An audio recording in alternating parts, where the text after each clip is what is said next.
రాష్ట్ర అధ్యక్షుడిని.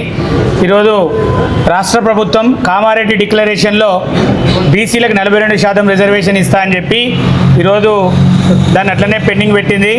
ఈరోజు రాష్ట్ర ప్రభుత్వము ఏ విధంగా అయితే మున్సిపల్ జెడ్పీటీసీ ఎంపీటీసీ ఎలక్షన్లో 42%తోనే ఎలక్షన్లు పోవాలి.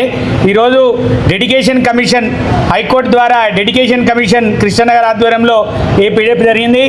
రెండోది ఈరోజు చట్టం చేయడం జరిగింది అసెంబ్లీలో, రెండోది జీవో తీయడం జరిగింది.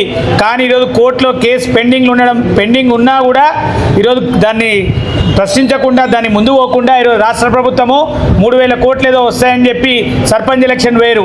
కానీ ఇప్పుడేమున్నాయి?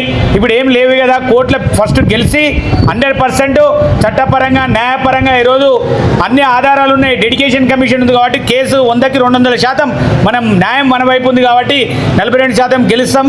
గెలిచిన తర్వాతనే ఈరోజు చట్టపరంగా న్యాయపరంగా మీరు ఎలక్షన్కి వెళ్ళాలని చెప్పి ప్రభుత్వాన్ని డిమాండ్ చేస్తూ ఉన్నాం.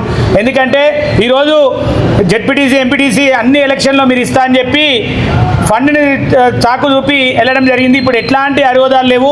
రెండోది నెక్స్ట్ ఎస్ఎస్సి ఎగ్జామ్స్ ఉన్నాయి, ఇంటర్మీడియట్ ఎగ్జామ్స్ ఉన్నాయి, ఎంసెట్ లాసెట్ ఇట్లా అన్ని ఎగ్జామ్స్ ఉన్నాయి. ఈ పరీక్షల సీజన్లో అందరూ చదువుకుంటూ ఉంటే మీరు ఇట్లా బీసీలకు అన్యాయం చేసే విధంగా ఈరోజు ఎలక్షన్కి వెళ్ళొద్దని చెప్పి తెలియజేస్తూ ఉన్నాం. కృష్ణనగర్ ఉద్యమంలో అనేక ఉద్యమాలు చేసి ఈరోజు అందరూ కూడా అడుగుతూ ఉన్నారు అన్నగారిని, అన్న మీరు 78లోనే వేలాది మందిని తీసుకొని అసెంబ్లీలో దాడి చేసిరు, వేలాది మందిని తీసుకొచ్చి గురుకులాల పాఠశాలల కోసం యుద్ధం చేసిరు. ఈరోజు మేమందరం సిద్ధంగా ఉన్నాం. ఈరోజు మాకు చట్టపరంగా న్యాయపరంగా 42% రిజర్వేషన్ తీసుకోకపోతే మీ పిలుపు కోసం మేము వెయిట్ చేస్తూ ఉన్నాం. తొందరలోనే ఈరోజు 42% రిజర్వేషన్ ఇవ్వకపోతే రాష్ట్రాన్ని మొత్తం కూడా మేము ఎక్కడికక్కడ ప్రదక్షిణలు అన్ని ముట్టడిలు చేయడానికి సిద్ధంగా ఉన్నాం. కృష్ణనగర్ ఆధ్వర్యంలో ఈరోజు రాష్ట్ర ప్రభుత్వాన్ని ఒకసారి గుర్తు చేయడానికి హెచ్చరించడానికి 20 తారీఖు కృష్ణనగర్ ఆధ్వర్యంలో అన్ని కలెక్టరేట్లు ఎంఆర్ ఆఫీస్ దగ్గర రిప్రజెంటేషన్ ధర్నాలు ఈరోజు చేస్తూ ఉన్నాం. తక్షణమే రాష్ట్ర ప్రభుత్వం బీసీల మీద నిజంగా చిత్తశుద్ధి ఉంటే 42% చట్టపరంగా ఇవ్వాలని చెప్పి తెలియజేసుకుంటా ఉన్నాం.